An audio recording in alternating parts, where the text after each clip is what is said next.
Hello student, আগামীকাল তোমাদের WBSSC group ডির পরীক্ষা। তো সকলকে বেস্ট উইশেস, খুব ভালো করে তোমরা পরীক্ষা দাও। কি কি নিয়ে যেতে হবে আরও একবার সতর্কতা বলে দিই, সেটা হচ্ছে ঠিক 10টার মধ্যে তোমাদের পরীক্ষার কেন্দ্রে অরিজিনাল যে অ্যাডমিট কার্ডটি ডাউনলোড করেছো সেটা নিয়ে চলে যাবে। সঙ্গে রাখবে হচ্ছে তোমাদের আধার কার্ড অথবা ভোটার কার্ড অথবা তোমাদের পাসপোর্ট অর্থাৎ আইডেন্টি প্রুফ অরিজিনাল এবং জেরক্স কপি। সঙ্গে তোমরা নিয়ে যেতে পারো ট্রান্সপারেন্ট জলের বোতল, যেটা অ্যালাউ করেছে পরীক্ষার হলে। ট্রান্সপারেন্ট ফাইল নিয়ে যেতে পারো, ট্রান্সপারেন্ট পেন এবং খোলা চটি পরে তোমাকে কিন্তু যেতে হবে, মানে খোলা জুতো পরে তোমাদের পরীক্ষার কেন্দ্রে ঢুকতে হবে, ঠিক আছে?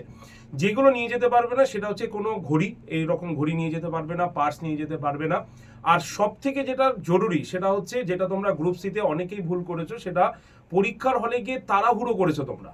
এই তাড়াহুড়োটা করবে না। প্রথমে খুব সাবধানতার সঙ্গে ওএমআর শিটটাকে ফিল আপ করবে, যেখানে তোমার রোল নাম্বার এবং যেখানে তোমাদের বুকলেট সিরিজ রয়েছে, এবং প্রথমে কোশ্চেনটা ভালো করে পড়ে নেবে। তারপরে যে উত্তরটা যথাস্থানে হবে সেই জায়গাটা তোমরা দেখে দেখে গোল করবে ওএমআরে, ঠিক আছে? আর তোমাদের বলে রাখি, পরীক্ষা সকলেরই ভালো হবে, কোনো চিন্তা নেই। আর আজকে এই আড্ডা 247 বেঙ্গলি চ্যানেলে সকালেই আমরা 5 ঘন্টার একটি ম্যারাথন ক্লাস করে দিয়েছি। যেমন গত সপ্তাহে গ্রুপ সির ম্যারাথন ক্লাস থেকে কমন তোমাদের ছিল, তেমনি গ্রুপ ডির ম্যারাথন ক্লাসে তোমরা কিন্তু কমন পাবে, এটাই আশা রেখে আমরা ক্লাসটা করিয়েছি। যারা এখনো দেখোনি তারা অবশ্যই ক্লাসটিকে দেখে নিও এবং তার সঙ্গে সঙ্গে আড্ডা 247 বেঙ্গলি চ্যানেলটিকে সাবস্ক্রাইব করে রেখো, ঠিক আছে? সকলের পরীক্ষা ভালো হবে, সকলে ভালো করে পরীক্ষা দিতে যাবে, ঠিক আছে? Thank you very much.